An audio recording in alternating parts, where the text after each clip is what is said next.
Você está no Arco 43, o podcast educacional da Editora do Brasil.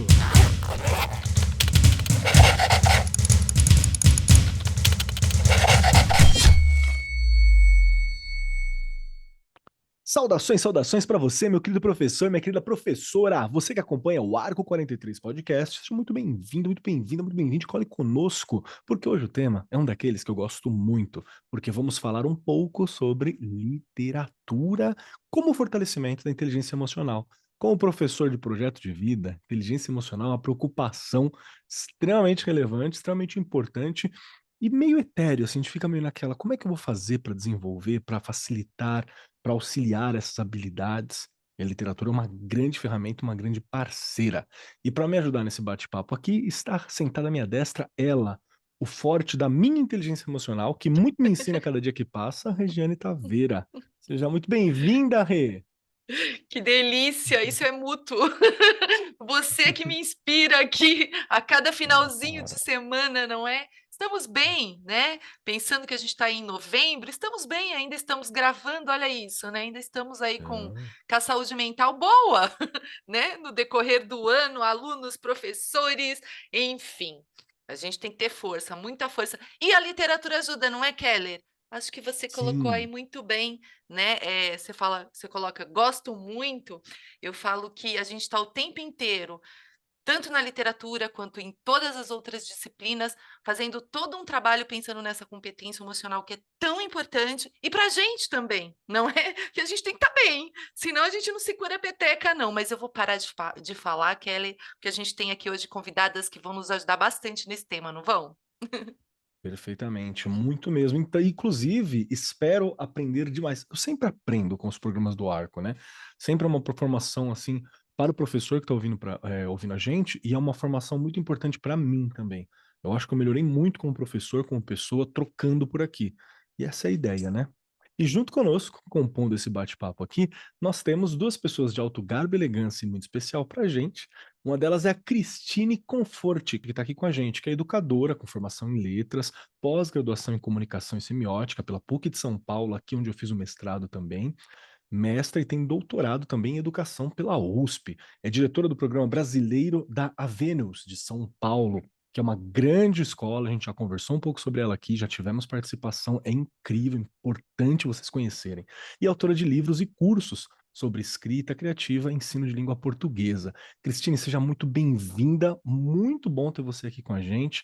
Tá pronta para esse papo que é tão importante e que às vezes a gente esquece de conversar. Às vezes eu acho que a gente conversa tanta coisa sobre literatura, mas essa importância para dar esse recheio, essa referência emocional para a gente, às vezes eu acho que fica mais de lado do que deveria. Tá pronta para o papo? Nossa, eu não sei se eu estou pronta, mas eu estou muito feliz com a Que bom. possibilidade de conversar sobre esse assunto com outros apaixonados por conversa, e não só por literatura e pela educação, mas apaixonados por conversar. Muito obrigada pela. Perfeito. Eu que te agradeço, Cristine.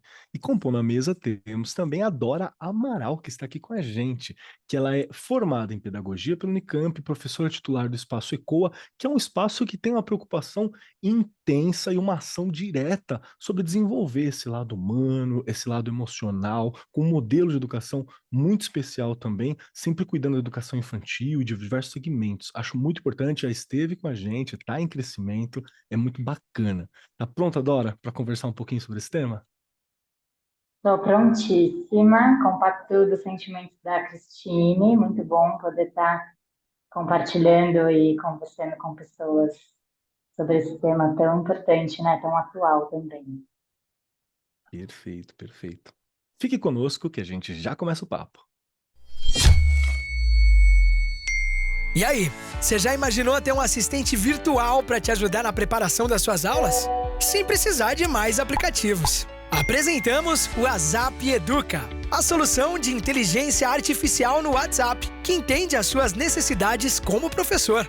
Com o WhatsApp Educa, você planeja suas aulas 100% via WhatsApp, acessando rapidamente informações seguras, extraídas diretamente dos conteúdos dos livros da Editora do Brasil.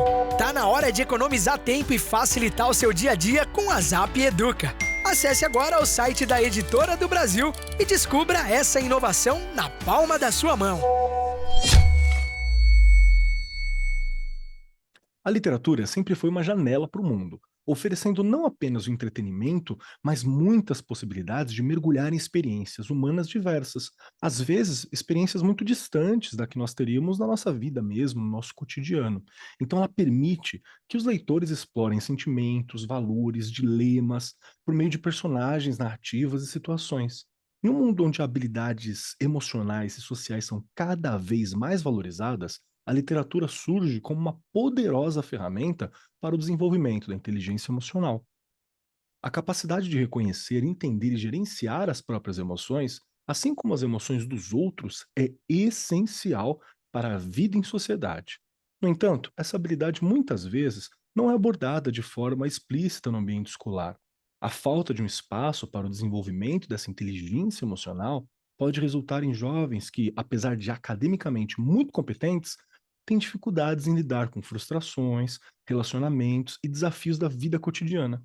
É aqui que a gente gostaria de pensar a literatura como algo que fortalece, que pode dar esse auxílio numa competência tão essencial.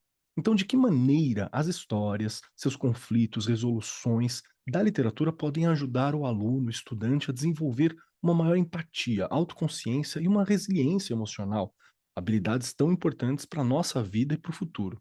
E como nós, educadores, podemos integrar a leitura de forma intencional para promover o crescimento emocional dos estudantes que nós acompanhamos? Esse é o tema da nossa discussão de hoje. Então, vamos lá. Regiane Taveira, para começar, a gente já falou Bora sobre lá. literatura em diversos momentos aqui. Já. Sempre que a gente discute literatura, arte, algo nesse sentido, quadrinhos, a gente já teve a chance de conversar, é algo que me move muito.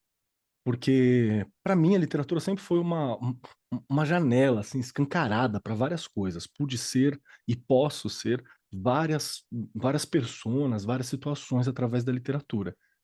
E sempre sinto que eu saio de lá me conhecendo, me esquadrinhando um pouco mais, né? Sempre que eu termino um livro, dá aquela solidão quando você acompanha muitos personagens, aí o livro acaba, você fica meio, nossa, cadê eles? Onde que eu acho? Então, isso mostra que toca a gente. E aí a minha pergunta para você agora, Rê, é: tem algum Bora. personagem, algum livro, alguma situação que foi muito marcante para você e que você sente falta? Você fala assim, poxa, quando acabou, que saudade. Eu tenho. Me conta. Aliás, eu acho que aqui eu não comentei nesses episódios que a gente já gravou sobre a literatura. Eu tenho um livro que me marcou quando criança, quando era criança ainda, Sozinha no Mundo. É um livro que me marcou tanto. Por isso que assim, eu acredito não, eu tenho certeza, né, que a literatura ela nos transforma. Ela é uma academia. Porque quando eu li esse livro, olha que loucura, né? Que loucura e que bom ao mesmo tempo. Foi uma época difícil da minha vida de adolescente, ali de criança, separação de pais, né? Aquela luta da minha mãe sozinha.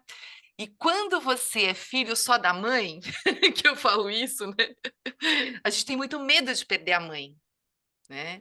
E o Sozinha no Mundo era um livro, gente, acho que é do Marcos Reis, se eu não estou É, depois eu do dou uma Marcos Reis, olhada aqui, grande mas acho Marcos que é Reis. isso mesmo, né? É isso. E é um livro que ela tá sozinha, porque ela perde a mãe, enfim, né? Se eu for lembrar da história aqui agora, mas eu lembro que quando terminou, aquilo me deixou de um jeito assim, mexeu tanto. Eu nunca esqueci daquilo. Olha, eu tenho 51 anos, hein?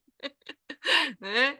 Mas e a mim me ajudou, né? Por isso que eu falo, o quanto aquilo me ajudou naquele momento, e é um dos livros inesquecíveis na minha vida.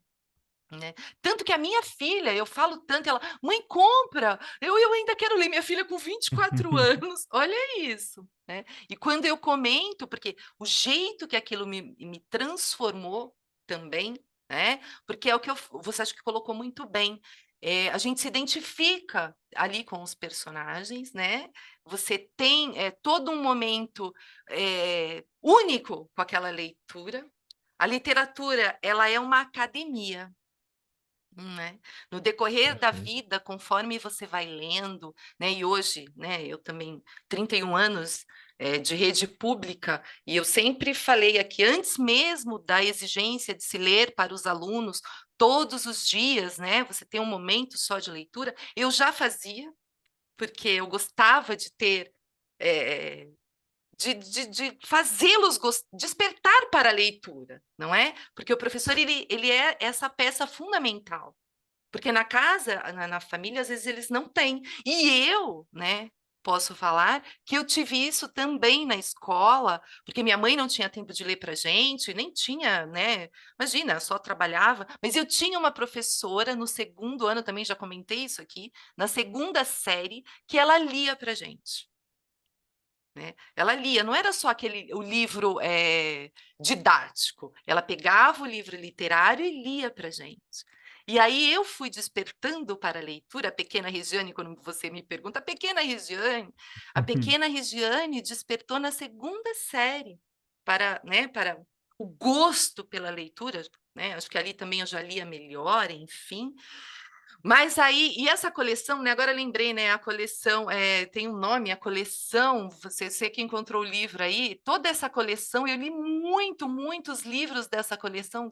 Tem ali o nome Keller. Você que achou aí, não é do Cachorrinho Samba, porque eu também Uma, li muito do Cachorrinho Samba, a é, coleção.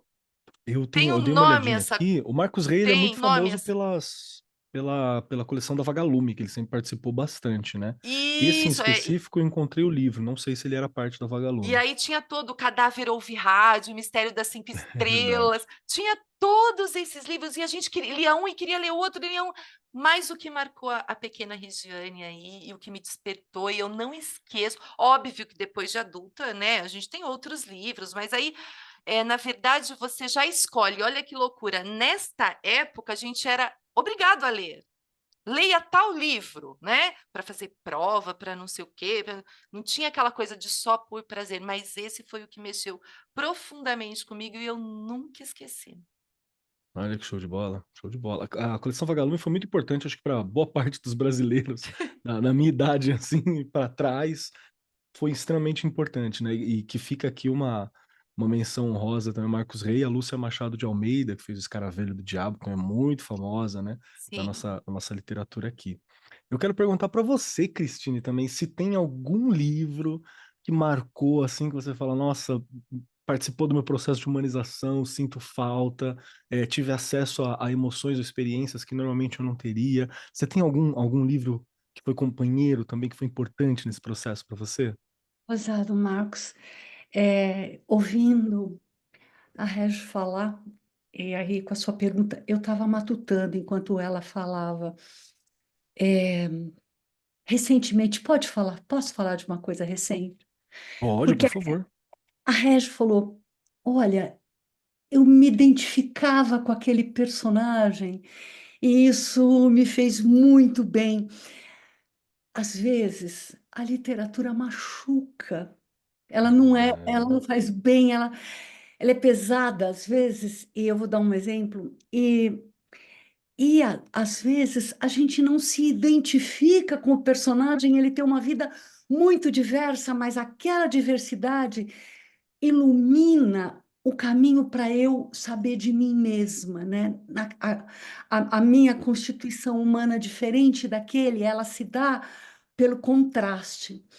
Então, embora eu, pequena, assim, criança, eu tenha lido incontáveis vezes A Pequena Sereia, né, do autor dinamarquês, é, o que do que eu gostaria de falar hoje, então, porque a Pequena Sereia é a personagem que te mostra num estado de crescimento e de ruptura com aquilo que é construído para ela, né? E ela precisa buscar o seu próprio itinerário. Mas eu li um livro do Rafael Araújo, que é um professor lá da escola. Ele é muito jovem, um jovem professor. Ele acabou de lançar o livro dele, As Ruas da Cidade. São um conjunto de contos. Eu fui lendo os contos e os personagens, são aquelas pessoas anônimas, mais do que anônimas, despidas, muitas vezes de poucas coisas que fazem a gente feliz, né? E quando eu estava no meio do livro, é um livro pequeno, tem uns 8 contos, estava no meio, eu tive que parar, porque eu estava profundamente triste. Aí eu falei para o Rafael, Rafa, eu parei na metade, eu precisei continuar no outro dia, porque eu precisava digerir muitas dores desses personagens das grandes cidades que a gente não conhece e nos quais a gente não se reconhece, mas eles são de uma humanidade profunda, né? Então, esse é um livro que às vezes dói, às vezes o livro é um soco, mas a gente continua, porque a gente precisa daquela dor até para se construir nessa interpessoalidade que é a inteligência emocional, não é? Que ela é interpessoal, né? Sim, e eu acho que aí também tem um potencial extremamente poderoso mesmo, que é de acessar essas dimensões que, pela vida, né, pelas nossas condições, para onde a vida caminhou, e por sorte, por quer que seja, nós não conseguiríamos acessar essa experiência humana específica, e ela existe, ela corresponde a muitas pessoas. Então, realmente é um poder da literatura fenomenal, fenomenal. Muito bom. Eu quero ouvir você também, Dora. Tem algum livro, alguma coisa que te marcou assim que você fala, ok, eu precisei de uma elasticidade emocional para abarcar essas emoções aqui positivas, difíceis, desafiadoras, agradáveis. Teve algo que te marcou dessa forma? Eu acho que eu vou mais na linha da Regiane, da infância, desse estar sozinha, enquanto ela estava comentando desse livro dela. Tem dois livros, um deles é uma coleção e o outro é um livro sozinho, que me marcaram muito quando criança, que despertam essa fantasia do estar sozinha, né? Eu acho que também é um tema muito tratado na literatura infantil, assim, desde a Chapeuzinho, Sozinha no Bosque, enfim, nos contos de fadas, e também essa coleção da Pipe Meia Longa, para mim foi, assim, extremamente importante, e da Estranha Madame Mizu. Eu acho que são estar sozinhas muito diversos, né? E eu lembro de eu me imaginando nas diferentes situações, a Estranha Madame Mizu, uma menina com os pais ausentes, né? E tinha uma bruxa morando no prédio dela. Então, eu me lembro de eu sozinha em casa e, assim, mirabolando mil coisas. Era bem essa fase que o pai começa a confiar de que tudo bem você ficar uma noite, né? Então, essas duas me marcaram bastante. Eu ouvindo a gente falar, essas coleções que me vieram na cabeça. Show de bola, show de bola.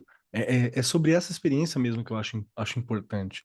Eu acho que eu fico meio que no meio do caminho de ser informações difíceis de digerir, mas também coisas muito agradáveis e que me ensinaram a lidar.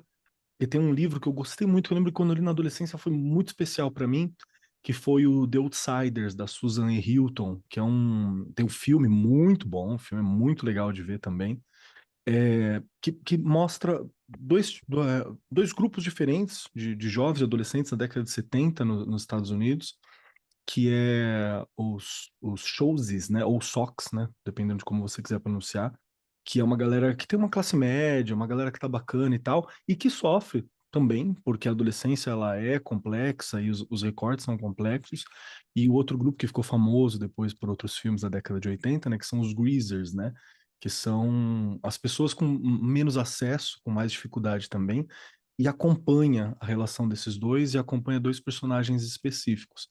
E as relações de amizade, e as relações de apoio, as dificuldades sociais, foi algo muito bacana. E eu acho que é legal trazer a Susan E. Hinton também, Susan E. Hinton, porque ela não era uma greaser, por exemplo, mas ela tinha amigos que eram, ela estava ali no meio, e o exercício da escrita ajudou ela não só a entender, como também ter um recorte extremamente fiel, né, das pessoas que viveram aquele momento, dizem, extremamente fiel daquele momento. Então, é um poder da literatura que ele é único, né? A arte tem esse poder e que ajuda muito a gente a se desenvolver dessa forma. E aí a gente começa esse papo aqui voltado para a sala de aula. Vou voltar para você, Cristine, nesse momento e perguntar: Eu já sei a resposta, mas eu quero muito te ouvir. Primeiro, é possível a literatura ser usada para promover o desenvolvimento da inteligência emocional nas escolas? Por que que você acha que é possível ou não? Por que que você acha que é possível? Como que isso se dá? Como que você pensa essa ferramenta tão poderosa? Bom, associar a literatura à inteligência emocional faz todo o sentido, né? Porque uma história que cria personagens verossímeis, falando agora, tô pensando na escola, né? Cria personagens verossímeis, reflete sobre como separar a sua própria mente da mente alheia, e enfrentar, e, assim, da mente alheia, e entender as emoções, os desejos, os propósitos dos outros. Mas, de verdade, eu a literatura não é uma pílula que a gente engole e adquire inteligência emocional, não é assim. Boa. A, a aplicação prática, do meu ponto de vista, na escola não é muito possível e ela pode ser maravilhosa, tem experiências maravilhosas, mas ela envolve algo essencial: mediação. É a mediação que conduz uma experiência significativa na aplicação prática. E você me pergunta, né, como a gente pode aplicar isso? Sei lá, é a mediação que vai me ajudar a aplicar, por exemplo, a prática da leitura autônoma. A criança, adolescente, ele vai ler sozinho, ele vai escolher os seus livros, ele vai ler sozinho, solitariamente ou comentando aquilo que leu com os demais. A leitura compartilhada é a mesma leitura compartilhada pelos estudantes ou lida pelo professor. Eu acho que a literatura também é um exercício de escrita, então você também se desprende de si mesmo e ao mesmo tempo se projeta quando você escreve ficção ou até autoficção, né, que está bem na moda agora. Acho também assim o diálogo com autores dentro da escola. Às vezes a escola tem autores, os professores escrevem, né? São autores assim informais, à margem. Conversa com esses autores para falar sobre a experiência deles. A encenação de peças com roteiro adaptado, que às vezes pode ser um roteiro adaptado de literatura, né? De um romance. É, enfim, são várias as aplicações, mas aí a gente vai precisar de uma boa mediação. Perfeito, perfeito. Perfeito, É importante. Como perfeito. tudo na escola, né, o professor ele é uma peça-chave para fazer aquilo fazer sentido, para ter as adaptações que estão ali presentes. É uma reflexão importante mesmo. E para você, Dora, como é que você vê essa possibilidade de é possível utilizar a literatura como uma ferramenta para desenvolvimento da inteligência emocional? Como que você vê essa possibilidade? Como você vê essa ferramenta na sua realidade, na sua experiência? Eu acho muito importante isso que a Cristine falou da literatura não ser uma pílula, né, para trabalhar a inteligência emocional. Eu acho importante lembrar que a literatura é uma arte, e que ela acessa as pessoas de diferentes maneiras, né? Acho que cada um tem a sua subjetividade, por mais intenções, né, que a gente tenha, seja na literatura ou seja em qualquer trabalho educacional, na escola, o que chega para o aluno é muito singular. A gente não tem como ter esse controle do que o que a gente está querendo trabalhar vai realmente bater. Ah, eu quero falar sobre medo, eu vou ler este livro que fala assim. Não vai ser assim, né? Acho que é importante também trazer essa complexidade da importância dos personagens, do enredo, de que seja uma literatura bem completa e não muito empobrecida, como existem, né, hoje em dia, muitos livros direcionados a trabalhar temas pontuais de inteligência emocional. Então, eu acho que, primeiro de tudo, é trabalhar essa literatura como algo completo, como algo artístico, e não como algo meramente utilitário para tratar a inteligência emocional. Então, acho que isso não vai ser eficaz se a gente tentar por esse Nossa, lado. perfeito, perfeito. Isso eu acho que é um problema que a gente esbarra mesmo, sabe? Às vezes você quer alguma coisa e se você direciona demais, É uma ferramenta, claro, mas você pega uma ferramenta meio empobrecida ou a gente não consegue desenvolver todas as potencialidades. É uma boa reflexão, Dora. E desculpa, eu te cortei. Imagina. E aí, só para complementar, eu acho que também é muito valioso, além da mediação, também esse escutar, né? Essa abertura para que as crianças possam fazer comentários ao longo das histórias. Hum. Esses comentários são muito valiosos, né? Então, quando a gente está numa leitura que a gente não está com uma intenção direta de trabalhar a inteligência emocional e uma criança comenta uma característica tal de algum personagem, e aí você consegue linkar com o processo que ela está passando, sei lá, na alfabetização, isso é muito rico, né? Então, acho que esse trabalho, tanto de saber como mediar, quanto saber usar, né, desses momentos que as crianças soltam os comentários, assim, para trabalhar isso depois, saber encaminhar, né? Como que a gente, que perguntas eu vou poder fazer depois desse comentário, como que a gente segue essa discussão de um jeito produtivo, assim. Perfeito, perfeito. Que é justamente o papel, um foco no papel da mediação do professor ali, né? Como que eu aproveito, como é que eu entendo. A gente tem que ser bom, né? A gente que é professor, a gente é bom nesse sentido, né? Porque é pegar e aproveitar uma frase, é juntar com uma coisa da realidade, juntar com uma tristeza, com uma alegria, com uma situação da escola ali, e aquele Uhum. texto que são uma série de palavras ganha tanto sentido, uma dimensão tão grande. Fantástico. É isso, Rê? O que que você Tem que acha? estar ligado o tempo inteiro, né? Mas com intencionalidade pedagógica, Sim. planejamento, organização, não é? A gente sempre tem que ter esse cuidado de, aconteceu uma coisa na minha sala, então eu vou pegar aquele livro e eu vou ler porque eu acho que ele é importante. Qual a faixa etária, né? Eu, como professor e como professora, já li, né? Qual o objetivo daquilo? Eu sempre falo que o planejamento, ele é importantíssimo a cada aula. Não é um planejamento só bimestral, né? Que a gente tem ali tudo. Não. Então, eu notei que aconteceram coisas ali no decorrer, né, daquele bimestre e a gente precisa trabalhar determinado assunto. Então, vou pensar na faixa etária, né? A gente se organiza para aquilo. Essa questão de pensar em como não é só naquele momento do livro, acho que eu já trouxe isso ali no começo, na aula de educação física, na aula de arte, na aula de história, na aula de geografia, né? A gente tem momentos em que eles fazem questionamentos e que este link que você falou que a gente tem que estar o tempo inteiro ali, ó, com ele ligadinho, você consegue ir fazendo, né? Trazendo e desenvolvendo ali alguns momentos em que você vai estar trabalhando diversas competências socioemocionais, não é? Então, o professor, hoje, ele tem que estar o tempo inteiro ligado, porque ele pode aproveitar cada momento, mas isso não precisa ser, olha, neste momento eu estou trabalhando a empatia, não é assim, né? Hum, Porque a escola é viva, ela tem ali um movimento que você está o tempo inteiro ajudando a pessoas se transformarem, né?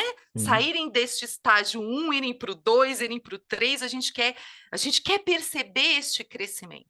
E que não é um crescimento só de conteúdo, é uma formação integral. Então você tem que ter eu falo que essa coisa de você perceber que está tudo vivo, né? Tudo está em movimento. E naquela loucura, você tem que direcionar, porque você é o adulto da situação, não é? Não dá para a gente. Eu já fiz esse comentário aqui, né? Eu vejo hoje, já depois aí da pandemia, nós tivemos vários.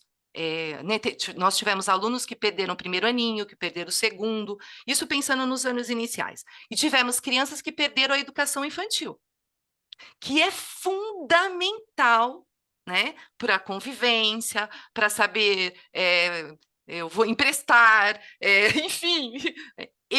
Já comentei isso aqui, eu tenho hoje uma turma desafiadora, que foi uma turma inteira que não teve, né, que são os quartos anos, que não passaram pela educação infantil. Então, nós temos que ter uma preocupação enorme. E assim, eu pensei que era só pontual na minha escola, e eu já conversei com outros diretores, e não, os meus 4 anos também são desafiadores, os meus também, os meus também.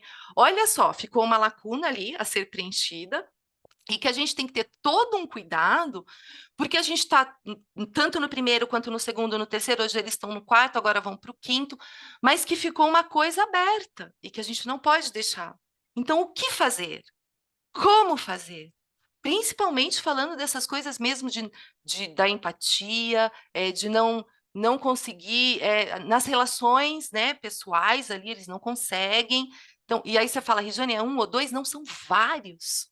Né? Eu já relatei isso aqui num outro programa. E já comentei também que a questão da literatura ajuda muito, da música, do teatro, não é?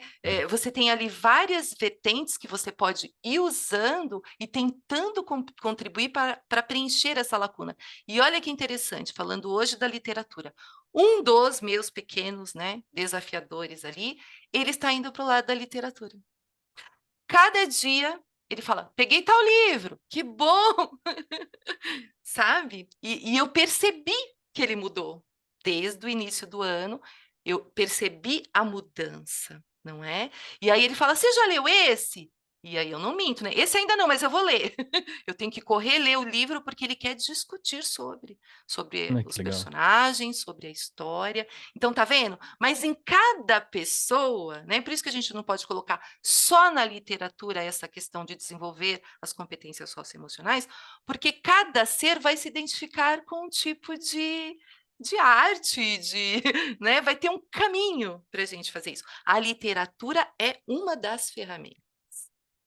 Perfeito, perfeito. E realmente, né, todos os educadores, a gente tem muitos professores que também estavam na realidade das escolas públicas, no teu caso, como diretor de uma escola estadual daqui de São Paulo, e também nas escolas da rede privada, né, da rede particular. Enfim, todo mundo foi afetado por essa questão do que foi o processo pandêmico e em diversas maneiras, diversos graus, né? A gente ainda está descobrindo algumas coisas ali para conseguir Nós, lidar. né? Mas se tem alguém que vai conseguir lidar, é os professores. Nós somos especialistas para lidar com essas questões também. Eu quero puxar para Cristine uma pergunta. Cristine, polêmica e difícil, hein? Se prepara. Porque a Regiane puxou algo que é muito importante aqui na fala dela também, que é quando a gente fala sobre a faixa etária ou o critério para a gente selecionar determinada obra para trabalhar. Isso também é algo que eu não sei exatamente como faz, e não sei mesmo, né? Eu sou professor de filosofia e de história e converso com meus colegas professores sobre como fazer, né, essa aproximação, mas vou dar um exemplo da minha realidade. Eu tenho uma sobrinha que ela é um amor, assim, 10 aninhos, fantástica, e recentemente teve a Feira do Livro da USP, então fui eu, minha esposa, a gente foi lá e foi comprar alguns livros para ela, que eu acho que é um presente divertido, colorido, maravilhoso, né? Incrível. E aí a gente ficou meio, e agora? Achamos uns livros maravilhosos, mas falei, tem quantidade de texto? Tem uma relação com o livro, né? Qual que é a faixa etária? E aí minha esposa escolheu um que o tema é um assunto que ela gosta muito, que é sobre exploração, quebrar seus próprios limites, mas eu falei, olha, esse aqui tem pouco texto, ela vai ler bem rápido e tá tudo bem porque ela lê de novo, mas vamos pegar alguma coisa que seja um pouco mais desafiadora talvez para a leitura. E aí a gente encontrou um com algumas experiências para ela fazer em casa, né? Pro terror dessa minha irmã, né, que é uma pessoa como se fosse minha irmã, que é a mãe dela, o terror que vai bagunçar a cozinha toda com bicarbonato de sódio, vinagre, as loucuras lá para fazer as experiências.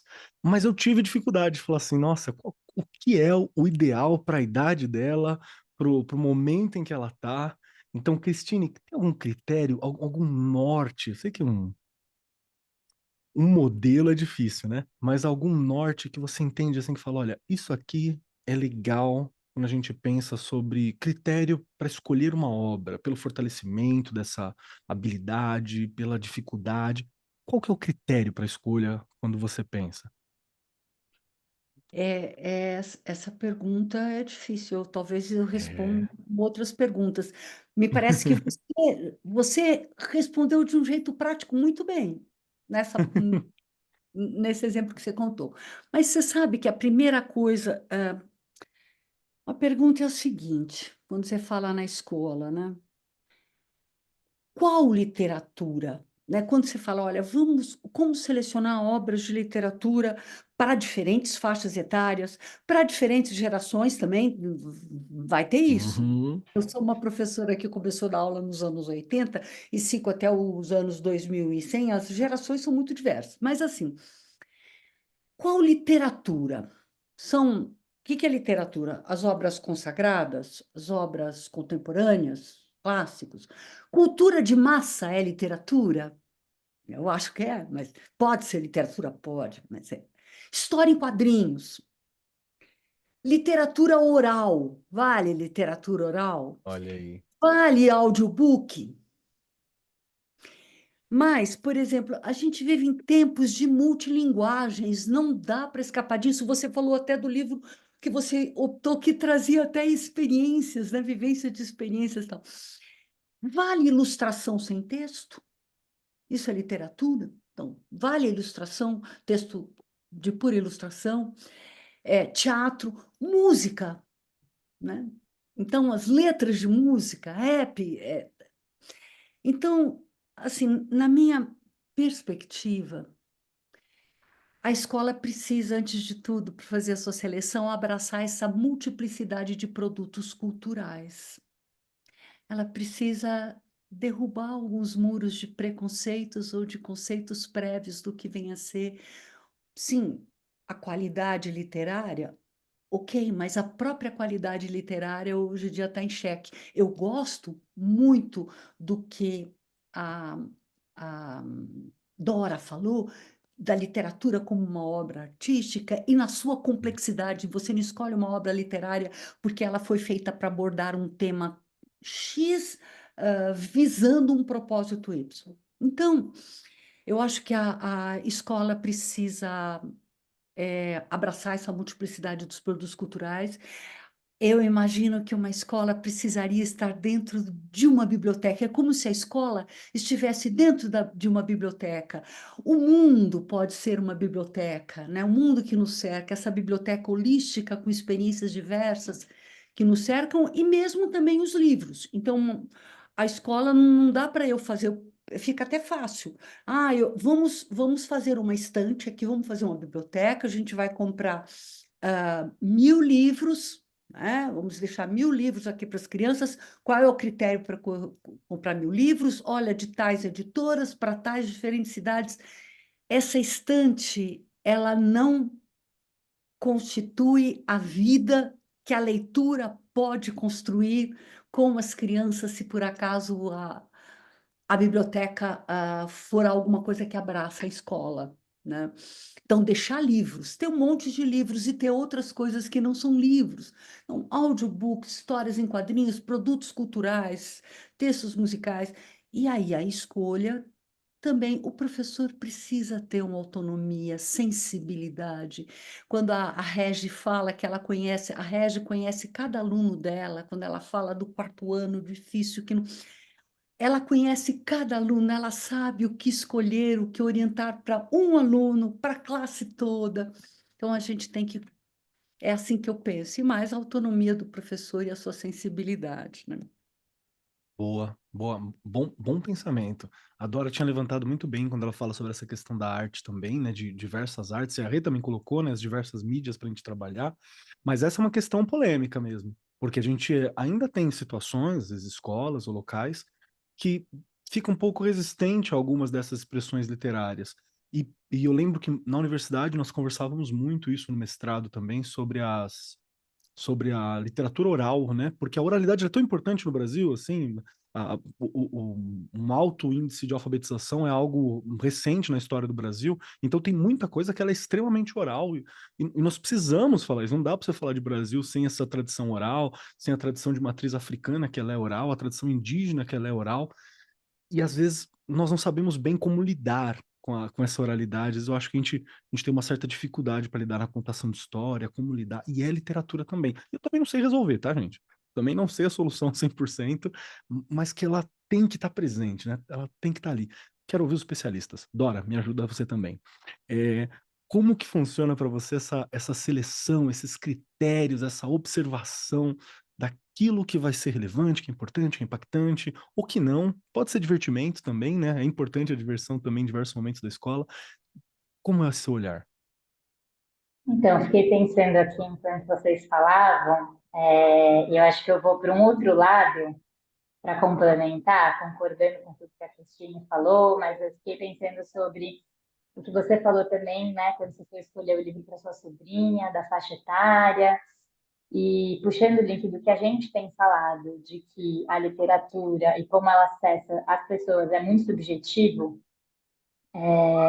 eu não acho que. Eu acho que assim, tem a literatura e educação infantil, que talvez seja um caso mais à parte, mas eu acho que tem uma parte da literatura que ela pode ser reacessada, né, pelo indivíduo em diferentes fases da vida, assim, pensando que nossa inteligência emocional está em processo desde o momento que a gente nasce.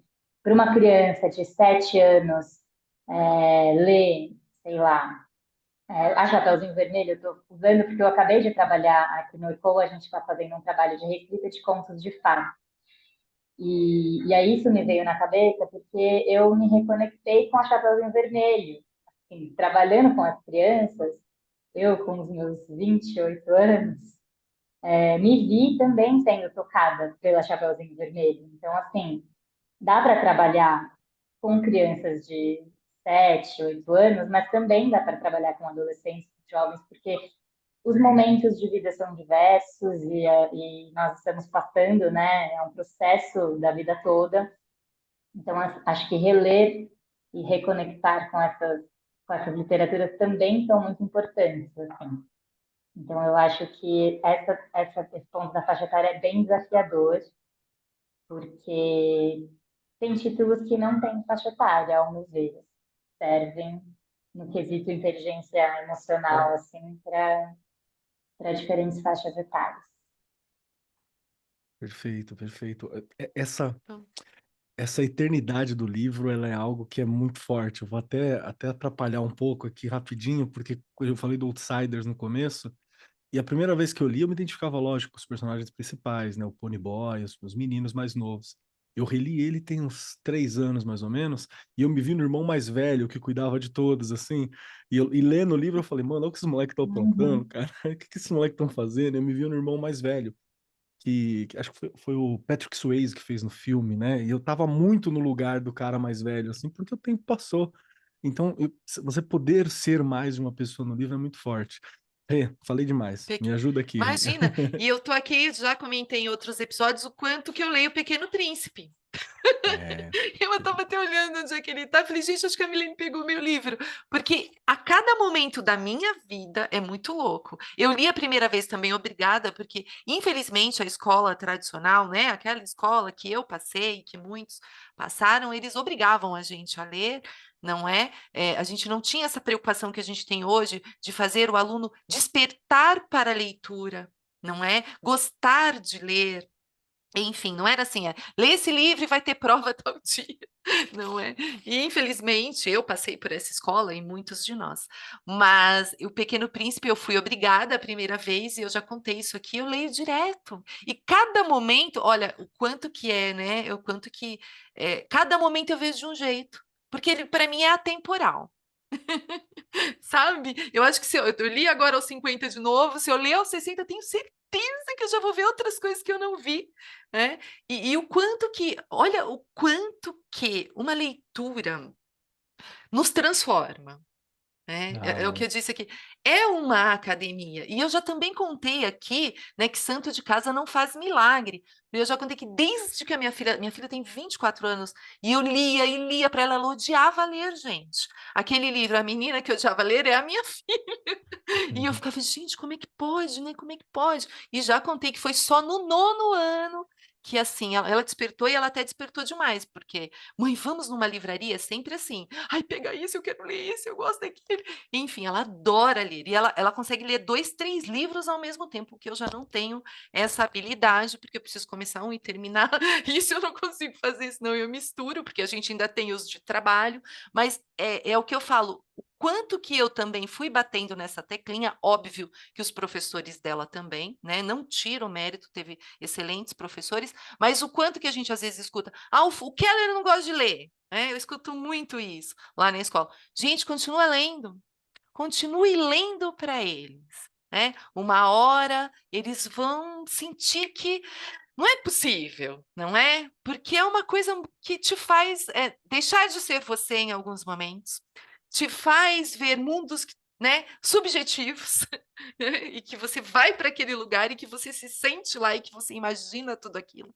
Isso é mágico, não é? Eu falo que é você realmente fazer uma mágica. Quando o menino começa a ler e te fala, olha, sabe do fulano, o ciclano, né? Até na história em quadrinhos. Eu já vi alunos, cara, você viu? Olha o que ele fez!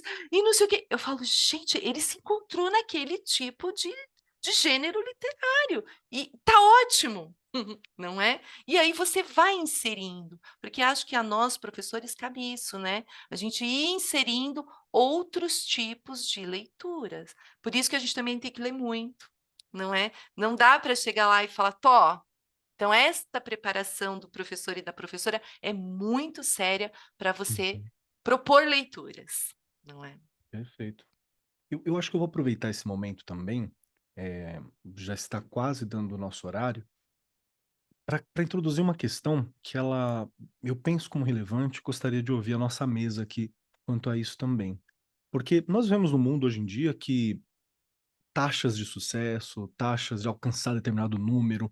Eu vejo muitas vezes alguns estudantes no início do ano falam assim: meu plano para esse ano é ler 30 livros, é ler 15 livros, é ler 12 livros. Eu acho legal pra caramba, tem que ler mesmo, e quanto mais der para ler, melhor por esse processo. Mas quando eu penso também na literatura como um apoio para essa ferramenta, para o nosso desenvolvimento emocional, da inteligência emocional, a gente sabe que nem sempre, quando a gente fala dessas soft skills, né, eh, elas estão tão relacionadas a essa quantificação, a essa medida de sucesso. Muitas vezes não estão relacionadas, muitas vezes estão distantes, muitas vezes elas são inclusive uma referência para a gente entender o que que é o sucesso, para começar a conversa. Mas às vezes eu vejo essa coisa da literatura como uma meta, né? E temos muito isso em rede social, por aí, e de todas as metas possíveis, eu acho que uma meta literária é algo muito interessante também.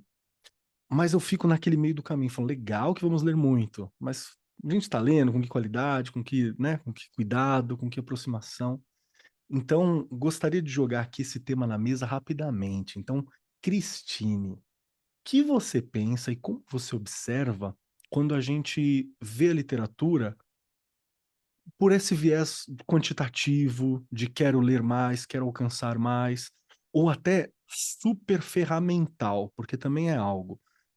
Ah, eu estou me sentindo triste, então eu procuro uma literatura que o título é Não seja triste, né? Para o livro, não seja triste.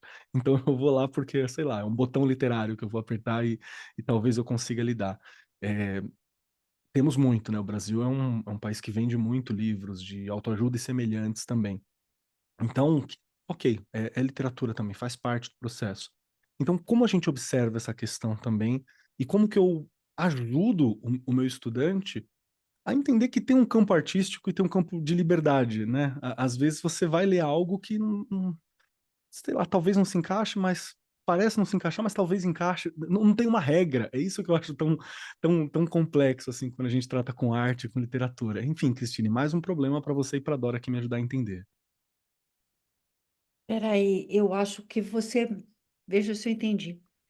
Vamos lá. Você fala dessa meta quantitativa, que muito se propõe, Quantitativa. até algumas escolas propõem, olha, nessa escola, projeto tal, programa de tal é leitura tal. Essa meta quantitativa e de outra você fala, você traz um processo mais reflexivo, né? Como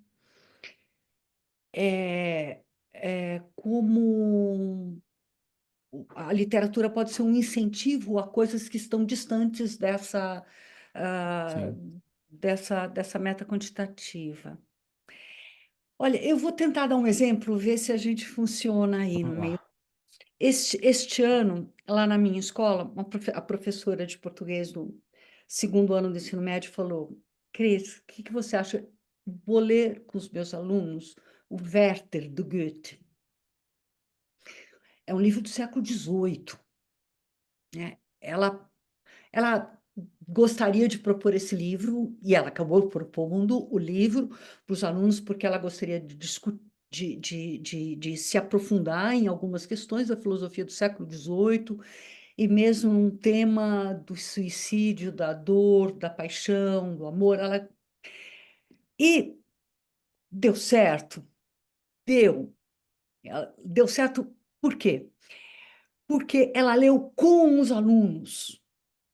Então, se eu não sei qual era a meta dela, de quantos livros ou quantos livros cada um desses meninos tinham que ler, mas ela demorou quase 3 meses, 2 meses e meio para ler esse livro com os E é alunos. um Então, livrinho, né? é pequeno. Ela demorou, porque ela foi lendo com eles aos poucos, foi saboreando e deixando e abrindo espaço para que eles trouxessem perguntas, para que eles ficassem chocados, para que eles ampliassem o vocabulário, para que eles contestassem, dissessem: Nossa, isso é muito ridículo. E depois dessa leitura, ela fez uma pesquisa com os alunos. Que eles acharam? O que eles esperavam antes de ler esse livro? O que eles acharam depois? Ela fez várias perguntas, fez pesquisa.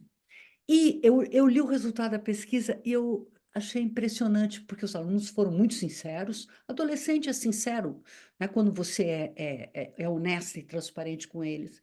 E eles disseram, alguns disseram, eu só gostei do livro por causa das aulas. Olha que As fantástico. aulas sobre esse livro me fizeram gostar desse livro. As discussões com os meus colegas. Eu conheci mais sobre os meus colegas discutindo sobre esses temas. Outros disseram: Olha, eu gostei muito do livro e eu li todo sozinho. Eu não aguentei ficar esperando ler compartilhadamente cada capítulo. Então, eu não sei se esse exemplo responde, porque é tão relativo a gente desejar ler 20 livros no ano. E eu acho que o sabor de cada um, é o tanto que você amadurece esse livro, né? A Regi fala que ela leu dezenas de vezes o mesmo livro. E não é mais o mesmo livro, porque ela não é a mesma pessoa, né? Então, é isso. Acho que a literatura e o professor, e essa mediação, é, ele traz outros livros durante o processo de leitura, né? Perfeito. Dora, gostaria de te ouvir também. Eu acho que pensando no objetivo, né, que seja do professor, da professora, com a literatura, ela não precisa ser unicamente dedicada à inteligência emocional ou a uma grande apreciação. Então, assim, depende do objetivo que você quer. Às vezes, com crianças, por exemplo, do segundo ano do fundamental, que eu estou trabalhando agora, por exemplo, eles estão num processo muito desafiador, que é ganhar fluência leitora. E para isso eles precisam ler bastante. Então, nem sempre a gente vai fazer um trabalho super intenso de análises literárias sobre o livro que eles estão lendo. Às vezes, sim, eles vão ter uma meta, mas porque o objetivo é outro ali no momento, né? Mas isso não tira também que pode estar acontecendo paralelamente leituras compartilhadas de um livro escolhido a dedo, onde o trabalho vai ser, sim, né, esmiuçar e discutir, trazer as peculiaridades do gênero, do autor que a gente está seguindo. Então, eu acho que depende muito do nosso objetivo. Eu não vejo como algo de total mal é, ler muitas obras que não sejam completamente acessadas, até porque às vezes a gente vai ler obras que não vão tocar a gente mesmo. A gente pode partir para o próximo, né? Nem sempre tem esse caráter, né, emocional assim tão ligado. E eu acho que tem também aquilo um pouco que a Regi falou, que é o quanto isso vai me tocar, né? Quanto a literatura consegue me acessar. Eu não sei se são todas as crianças que têm esse meio, né? Eu acho que tem crianças, por exemplo, que na aula de artes, você vê que ela está lá muito mais conectada do que quando a gente está lendo uma história. Então, enfim, acho que tem peculiaridades aí que envolvem essas escolhas de quantidade e qualidade que a gente está, qual é o nosso objetivo com a leitura. Perfeito, perfeito, perfeito. Gostei bastante, porque o meu questionamento quanto a essa questão é justamente que tem coisas que eu sinto, a literatura é uma delas, a arte em outras áreas é uma delas, a música é uma delas, enfim, tudo aquilo que exercita tanto essa nossa humanidade, que é complicado você ter uma quantificação, porque vai além disso, né? Às vezes sim, às vezes você, né, pode ser tocado por muitas coisas, mas às vezes tem sempre algo que você não quer que acaba, ou que te abraça tanto, e eu acho que na tua fala, Dora, justamente para ter é, o professor que quer auxiliar no desenvolvimento das habilidades socioemocionais como um todo, ele precisa estar aberto para essas outras ferramentas, para essas outras possibilidades, né? E, de novo, é o professor. O papel do professor, ele é central. Gente, é central. Nós precisamos estar ali, presentes, acompanhando, fazendo o papel que a professora citada pela Cristina estava ali, que tornou uma obra, acho que, muito distante dos estudantes, né?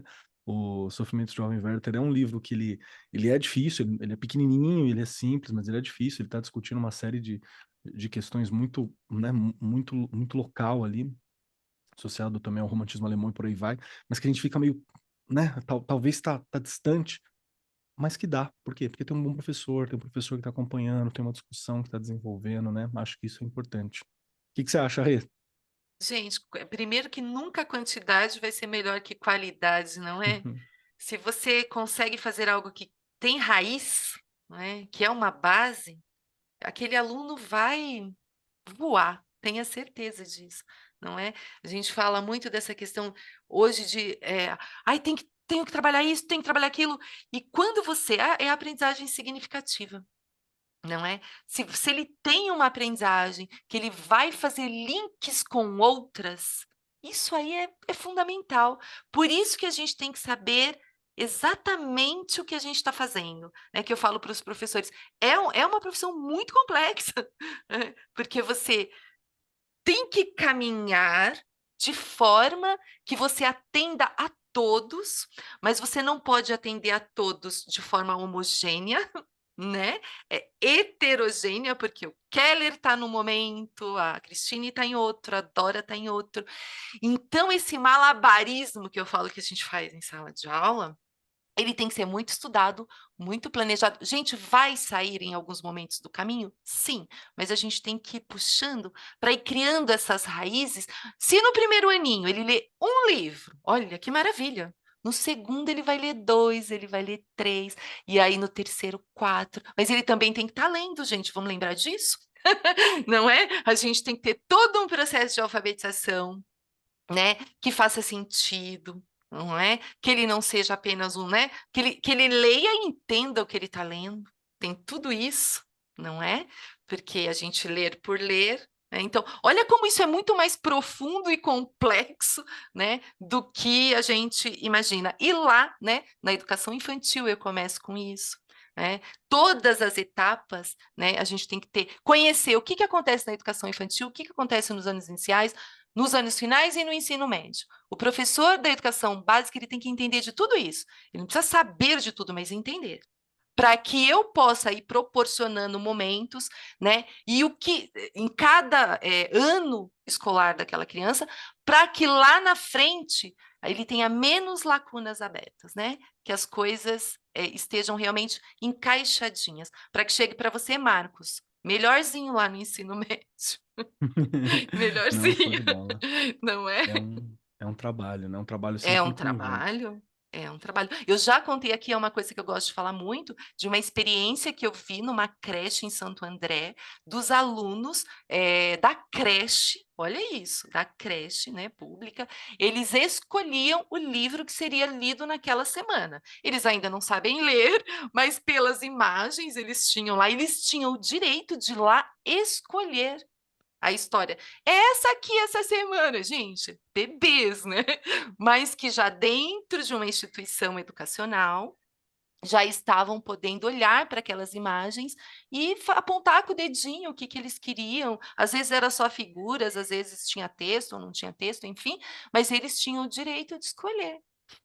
E já estavam tendo um contato, né, com todo esse mundo que a gente fala aí que é mágico da literatura. Para ver que tudo tá dentro do processo educativo quando é pensado, quando é direcionado, né? Tudo Exato, compõe. exato. Fique conosco que nós já vamos concluir esse papo. Você está antenado com o mundo da educação? Quer ficar por dentro das novidades, dicas e tendências? Então não perde tempo e siga agora mesmo @Editora do Brasil _oficial, o Instagram da Editora do Brasil. Lá você encontrará pautas educativas, dicas exclusivas de autores renomados, lançamentos literários e didáticos e muito mais. Educação e informação de qualidade estão a um clique de distância. Não perca essa chance. Essa foi uma mensagem da Editora do Brasil diretamente do Arco 43. Fique ligado para mais novidades e conteúdos educativos aqui do seu podcast favorito. Editora do Brasil, transformando o país pela educação. A gente entendeu que tem como, né? Nós entendemos que tem como utilizar diversas ferramentas artísticas ali no processo de trabalhar as inteligências emocionais, trabalhar essas soft skills, né? Trabalhar essas questões que nos humanizam de alguma forma e nos ajudam a preparar para a educação, para a relação, né? Para o dia a dia, para a vida em sociedade. A literatura é uma dessas ferramentas importantes, uma ferramenta poderosíssima também, mas existem desafios. E aí eu gostaria de tentar entender, na realidade de cada um que está aqui presente nessa mesa, quais são os desafios que a gente quais são os desafios que a gente percebe que são presentes e que precisam, devem, claro, vão ser superados, porque nós estamos aqui justamente para encontrar desafio para superar eles. É por isso que a gente é professor e esse é o nosso trabalho. Então, como que a gente faz para integrar essa proposta literária ou para integrar esse olhar da literatura como algo humanizante que vai desenvolver essas soft skills? Enfim, quais são os desafios que nós percebemos e se a gente tem alguma ferramenta, alguma possibilidade para tentar lidar com eles? Para dar um direcionamento nessa questão, eu vejo que um desafio que eu enfrento em uma das escolas que eu dou aula no ensino médio é que a gente tem uma preocupação muito grande com os vestibulares. É importante, a escola está aí para isso, elas são algo extremamente importante dentro da estrutura. E muitas vezes, nós, professores, a gente se esforça para que os livros que são oferecidos e que são importantes, que caem nos vestibulares, sejam trabalhados. Mas eu vejo muitas vezes a professora de literatura com aquela preocupação se ela não está trabalhando de uma maneira muito técnica aquele texto, para me conhecer os chavões, o que está acontecendo, qual que era a discussão. E será que a literatura está tocando? Será que ela está fazendo o seu papel humanizante, que foi o seu papel em primeiro momento, que era ter uma história, tá ali próximo? Esse é um desafio que nós enfrentamos. E a gente encontra uma forma para lidar. Quais outros desafios, ou que tipo de desafio que a gente tem para integrar, né, essa literatura com inteligência emocional, com a presença da literatura mesmo entre os estudantes? Como que a gente observa? Cristine, gostaria de te ouvir. Só pergunta fácil hoje aqui, você tá vendo, né?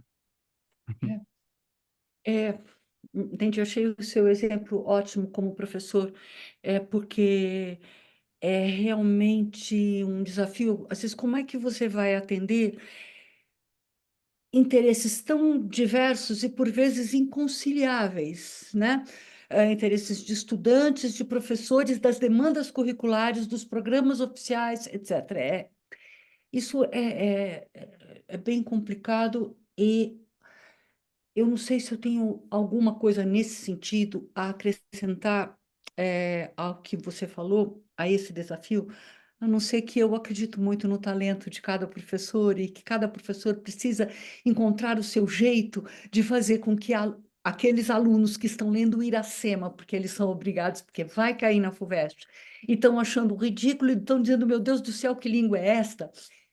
Eu acredito que haja muitos professores e professoras que consigam transfigurar, né, aquela experiência em algo altamente positivo, né? Acredito nisso nos talentos individuais.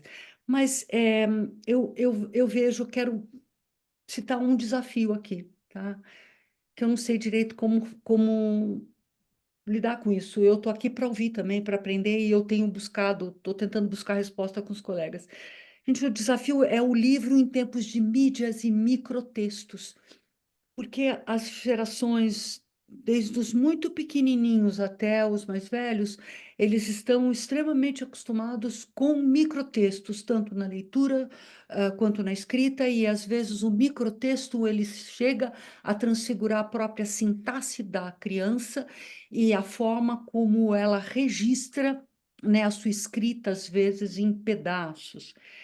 É, e é difícil para crianças, às vezes eu vejo crianças de 4º ano, tanto quanto para crianças de 7º ano, para os outros do ensino médio, ultrapassar aquilo que eles consideram digerível, porque eles são de uma cultura das mídias, e as mídias são microscópicas, né? Elas são flashes, né? São muito rápidas e os textos são muito microscópicos.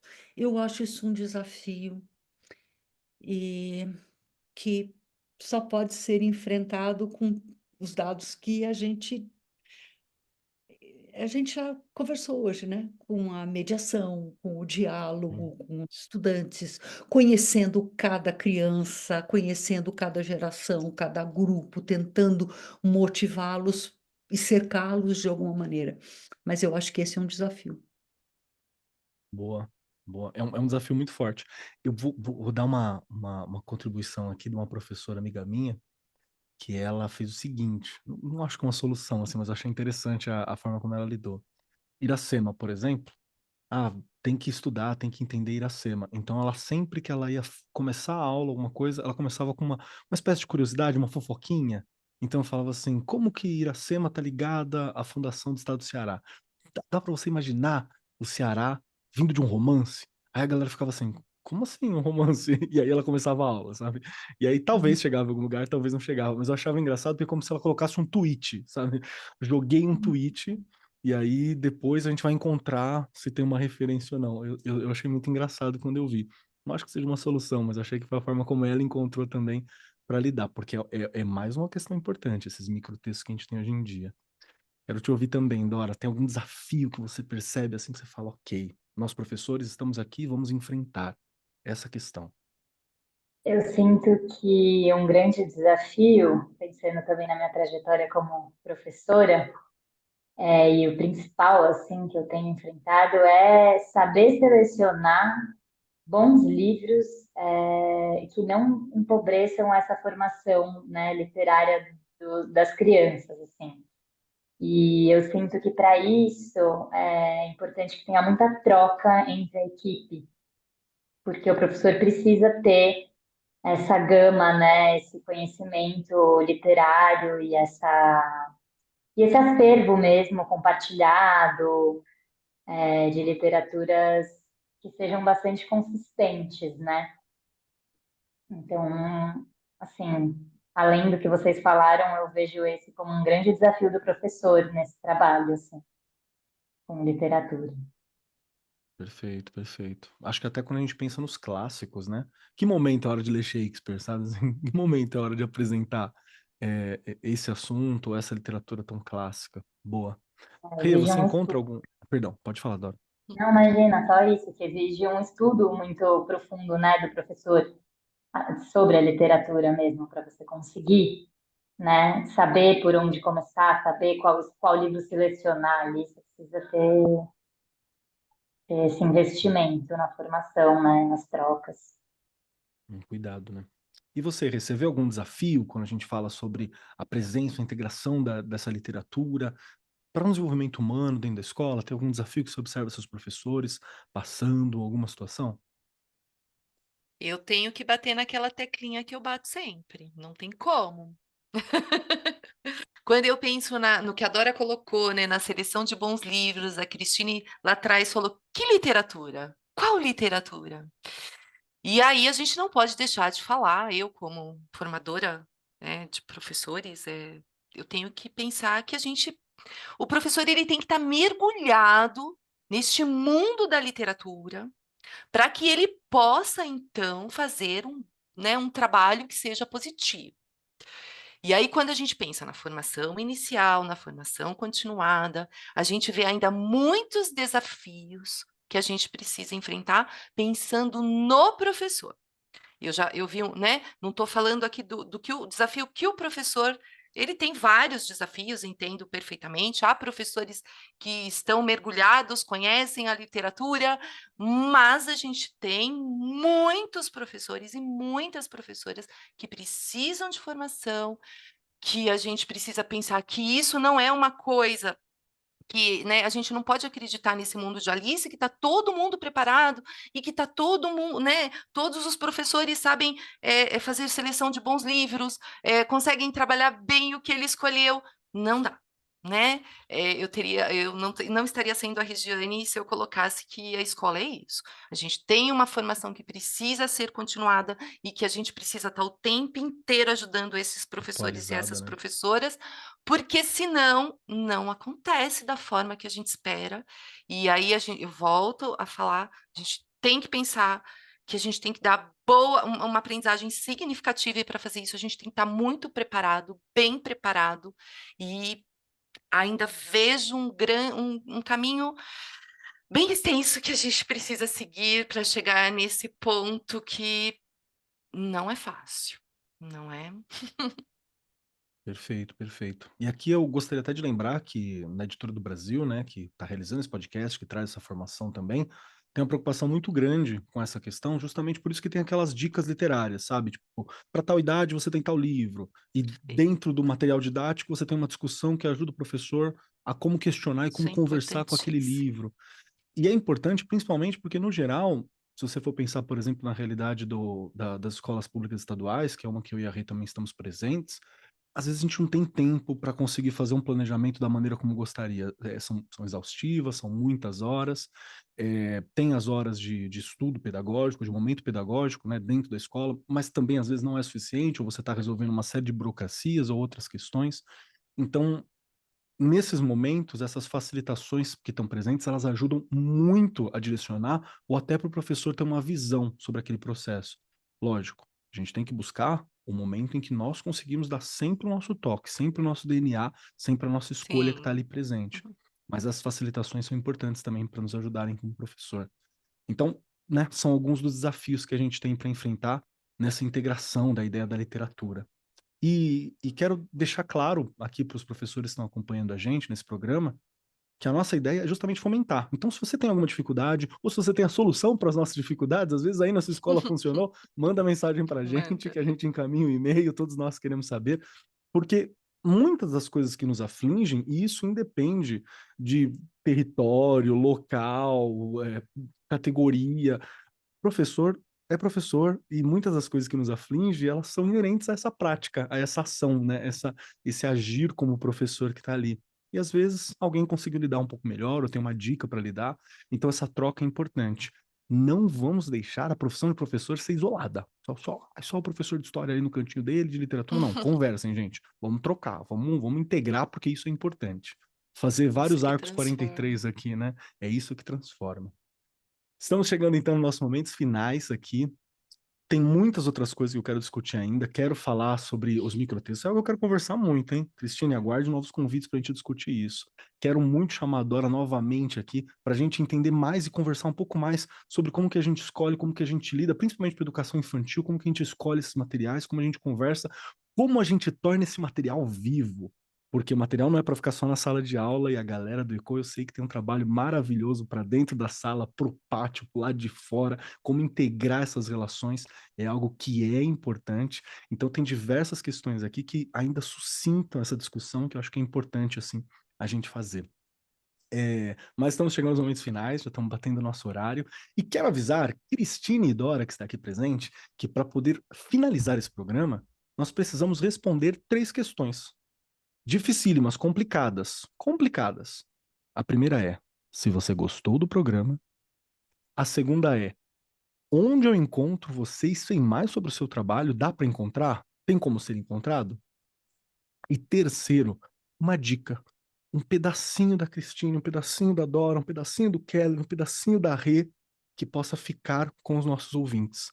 Pode ser uma indicação, um pensamento, um livro, uma frase, uma música, uma receita, um poema. Pode ser um beijo, pode ser um abraço, pode ser o que você quiser e que seja um pedacinho seu que acompanhe os nossos ouvintes até o nosso próximo programa. Então, para dar tempo das nossas convidadas pensarem, Regiane Taveira, as 3 perguntinhas clássicas que você responde ao meu lado já há alguns anos aqui. Primeira, se você gostou do programa. Segunda, onde eu encontro Regiane? Como eu faço? É na feira? É na porta da escola? É no mercado? Onde que eu acho a Regiane?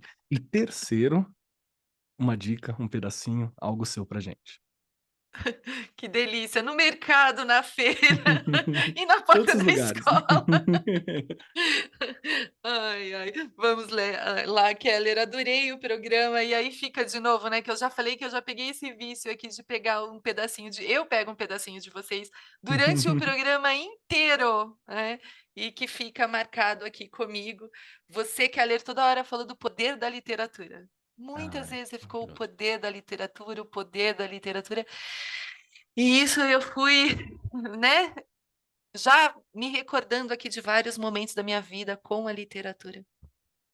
E a Cristine trouxe muito bem a questão da mediação que conduz uma experiência positiva. A mediação, né, que conduz uma experiência positiva, a gente tem que pensar que a mediação está o tempo inteiro levando a gente, né? Nós somos mediadores. É aquela coisa, Vygotsky já colocou muito bem aquela questão, né, do poder ali da zona de desenvolvimento proximal. Quando a Cristine trouxe isso, já, né, na hora, é a gente ali o tempo inteiro. E em diferentes momentos sabendo como será essa mediação. Não é que não é tão simples assim também. E a hora que a Dora traz para a gente, literatura é uma arte e acessa as pessoas de diferentes maneiras. E aí eu linkei tudo isso, né? A mediação, o poder da literatura e esse caminho aí de nos tocar de diferentes maneiras. Então, uma delícia o programa, olha aí quanta coisa. Eu já escrevi um livro, Kelly. Né? E eu estou aqui no Arco 43, estou lá no Instagram, no Facebook, e estou lá na escola, onde eu falo que essa mágica precisa acontecer, e eu sei que, né, aos pouquinhos a gente vai conseguindo fazer com que aconteça. E eu hoje pensando durante, né, escolhi frases, selecionei livro, mas não, eu vou deixar aqui, leiam. Fiquem aí com a frase, leiam. Leiam jornal, leiam livros, leiam. Quem começa a ler vai querer ler e ler e ler mais. E eu acho que a vida vai se transformando a cada momento, a cada leitura. E leia, só leia. Foi uma delícia, Kelly. Muito obrigada. Perfeito. Rê, obrigado por estar aqui com a gente, viu? Obrigado por esse seu olhar humano, por esse seu cuidado. Obrigado por estar aqui, viu? Muito bom. Vamos lá. Cristine Conforte, que está aqui conosco. As 3 perguntas dificílimas para você. Primeira, se você gostou do programa, o que você achou desse bate-papo. Segunda, como que eu acho a Cristine? Tem algum contato? Como eu sei mais sobre o trabalho dela? Como eu sei mais sobre a Avenues? Como eu faço para te conhecer e conhecer mais sobre esse trabalho? E terceiro, pedacinho seu pra gente. Foi uma hora, um pouco mais, não sei, extremamente agradável. E foi uma experiência de inteligência emocional. Uhum. Então, olha, um exercício de inteligência emocional, porque a inteligência emocional implica relações interpessoais e esse aprendizado mútuo. Gostei muito da conversa, muito despretensiosa mesmo e bem-humorada e agradeço demais o convite e a oportunidade de estar aqui. Eu sou facilmente encontrada, meio na Avenues, onde eu trabalho o dia todo. Tenho meu e-mail na Avenues, que é o meu nome, cristine.conforte@avenues.org. Teria o maior prazer de recebê-los lá pessoalmente, passear com vocês pelas nossas bibliotecas, porque lá tem essa ideia, nós fizemos essa ideia. A escola está dentro de uma biblioteca, não tem um prédio separado, né? Adoraria passear lá com vocês e continuar, né? a nosso diálogo. Então, sintam-se realmente à vontade, e eu estou falando sério, tá? Isso não é. O que eu poderia dizer? O escritor argentino Jorge Luis Borges, que eu gosto muito, muito, muito do Borges, dos contos dele, ele dizia que a nossa existência, né, que nós existimos, é por conta da memória, a memória dos livros que lemos, dos filmes a que assistimos. Não lembro se ele falava filmes, mas eu estou incluindo. Das histórias que ouvimos, das histórias que criamos e recriamos e contamos, que a nossa existência é essa memória que agrega tudo isso, que, de certo modo, isso nos imortaliza, né? Se essa memória ela é feita, se ela nos faz, ela pode ser imortal. E eu acho que eu deixo isso, né? Que a gente também estava pensando, porque quando que nós nos começamos a constituir como leitores, né, na ideia lá do Borges?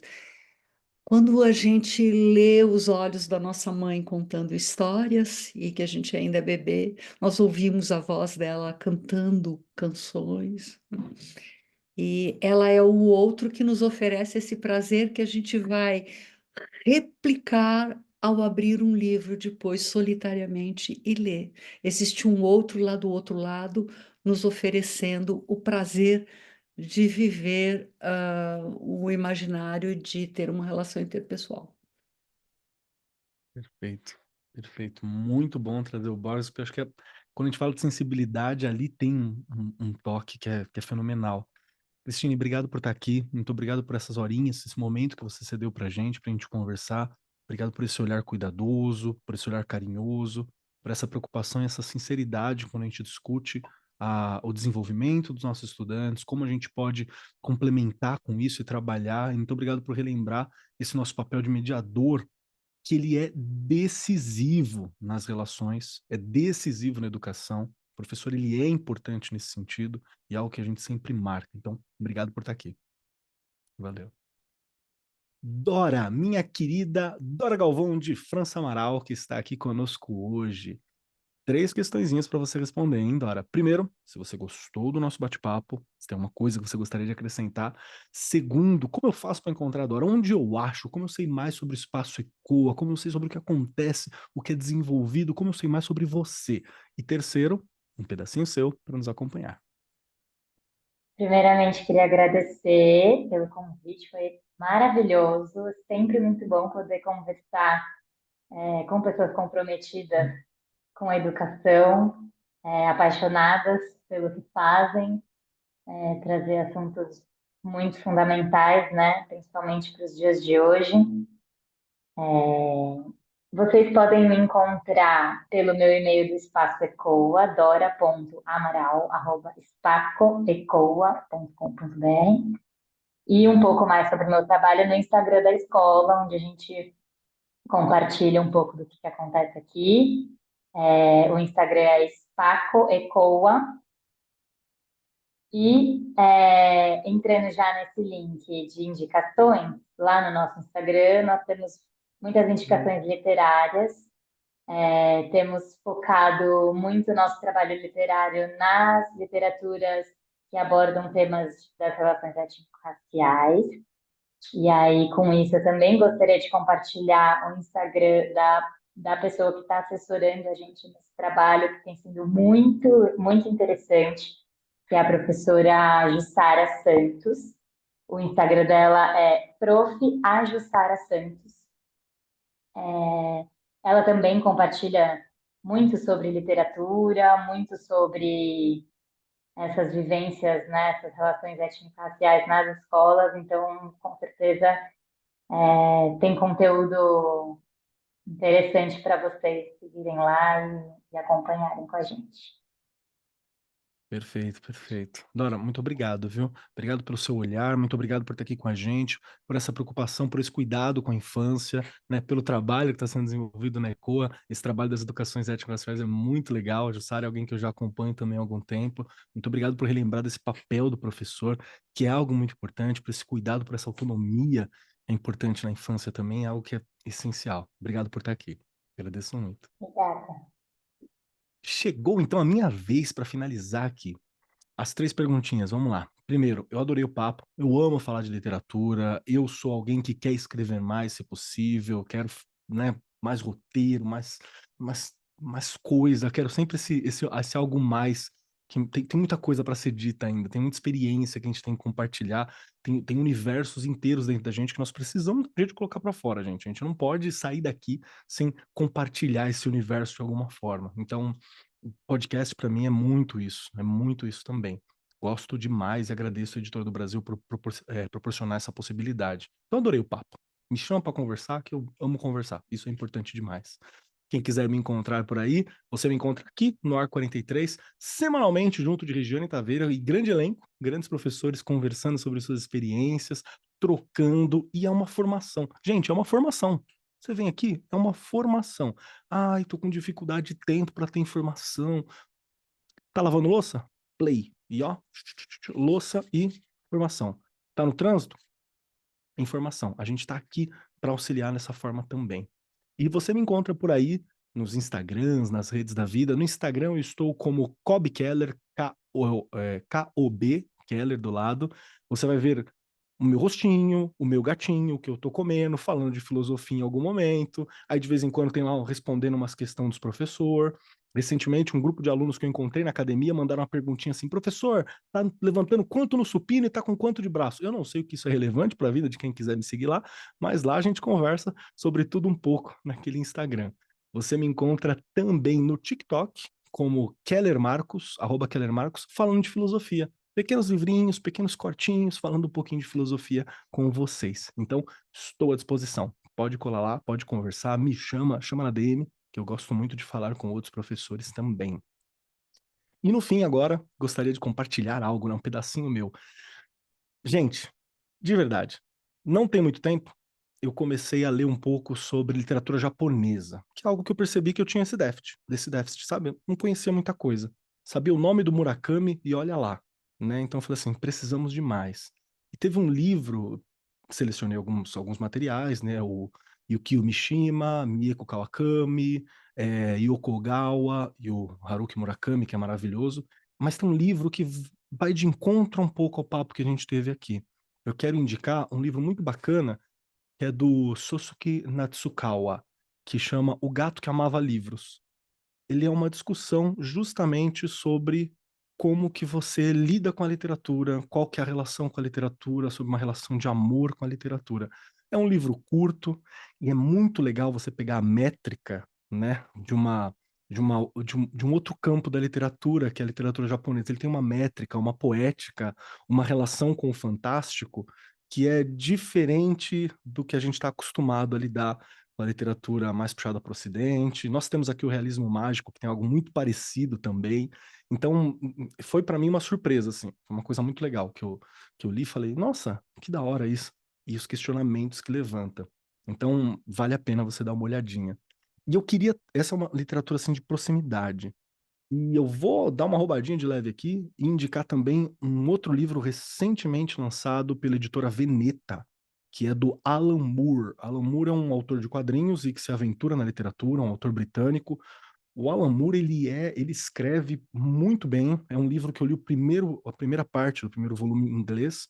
É um inglês que eu tive alguma dificuldade, né? Tem algumas palavras, alguma métrica que ele coloca que eu tive que dar uma lida com bastante calma e foi uma experiência muito boa ler com essa atenção. E o Alan Moore, eu fiz o meu mestrado sobre ele no quadrinhos, né? Então, eu tenho uma relação de amor e de tapa, assim, com o Alan Moore. Tem hora que eu falo, mano, não precisava escrever tudo isso, Alan Moore, que isso? E ele discute comigo no livro, e eu discuto com ele. Então, eu acho maravilhoso. Jerusalém é uma história que se passa dentro da mente, dentro do coração e ao longo do tempo. E ele conta a história toda de uma rua da cidade dele, que é uma cidade chamada Northampton, né, na Inglaterra. Gente, é uma experiência, assim, é uma epopeia. Uma das descrições foi como se James Joyce tivesse uma viagem lisérgica literária, e aí escreveu esse livro. Então é uma loucura, assim. Saiu recentemente no Brasil, está muito bem traduzido, é um desafio de tradução, está muito bem traduzido, são 3 volumes. Aproveita aí, quem ouvir a gente, acho que a Black Friday já vai ter passado quando ouvir, mas tá aí uma possibilidade. Então, 2 livros para indicar para vocês. E é isso. Aproveite também e nos sigam nas redes sociais, Editora do Brasil, vai lá no @Editora do Brasil _oficial. Fique por dentro de todas as facilidades, possibilidades e apoios que a Editora do Brasil disponibiliza para você, meu querido professor. E aproveita. Acompanhe a gente, saiba mais sobre as escolas citadas aqui, ouve o Arco, compartilhe o Arco, passa para aquele seu amigo. Tem uma professora que está em dúvida, falando assim: nossa, eu estou com questões literárias. Passa para ela também esse bate-papo aqui, que é importante. Ajuda. No mais, agradeço a presença de todos. Muito obrigado pelo programa. Agradeço a você, ouvinte, que tudo isso é para você. Nós fazemos para você, meu querido professor, minha querida professora. Então, ouça, aproveite, faça uso, questione, entre em contato com a gente, que é para você. No mais, eu sou o Marcos Keller e até semana que vem. Gravação e edição Agência Bowie, produzido pelo Departamento de Marketing da Editora do Brasil. Diretora de Marketing, Helena Posses Leitão. Supervisora de Marketing, Lívia Garcia. Siga-nos nas redes sociais. instagram.com/editora do Brasil _oficial, facebook.com/editora do Brasil, x.com/editora do Brasil e youtube.com/editora do Brasil.